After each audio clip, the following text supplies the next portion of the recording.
Friends, இன்னைக்கு நான் கப்பி டேங்கை க்ளீன் பண்ண போறேன். மீனெல்லாம் பிடிக்கலாம். ஃபர்ஸ்ட் இந்த அக்வேரியம் பிளான்ட்ஸை எடுத்துக்கிட்டு நம்ம பக்கத்து தொட்டியில போட்டிக்கலாம். ஃபர்ஸ்ட் இப்போ நம்ம மீனெல்லாம் தெரியுது கைஸ். இப்போ நம்ம ஒன்றுன்னா பிடிச்சிப்போம். ஃபிஷ் எல்லாம் எடுத்து ஒரு ஜக்ல போட்டுட்டேன் கைஸ். இப்போ நம்ம இந்த பாண்டை நம்ம க்ளீன் பண்ணலாம் கைஸ். இப்போ நான் இந்த பக்கெட்டை க்ளீன் பண்ணிட்டேன். அப்புறம் இந்த ஸ்டோன்ஸும் நல்லா வாஷ் பண்ணிட்டேன் கைஸ். இப்போ நம்மளோட ஃபிஷ்ஷை நம்ம டெம்பரேச்சர் செட் பண்ணி விட்டுருதான், அவ்வளோதான் கைஸ்.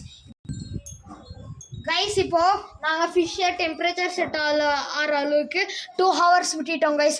இப்போ கொஞ்சம் நேரத்தில் நம்ம ஃபிஷ்ஷை உள்ளே விட்டுடலாம். அதையும் கைஸ் மீனை நம்ம டெம்பரேச்சர் செட் ஆகிற அளவுக்கு பண்ணிட்டோம் கைஸ். இப்போ நம்ம மீனை உள்ளே விட்டுருவோம். வாங்க கைஸ் காமிக்கிறேன். பாருங்க கைஸ், இதுதான் நம்மளோட ஃபிஷ் மந்த்ஸு. இப்போ வீட்டில் ஒன்றுன்னா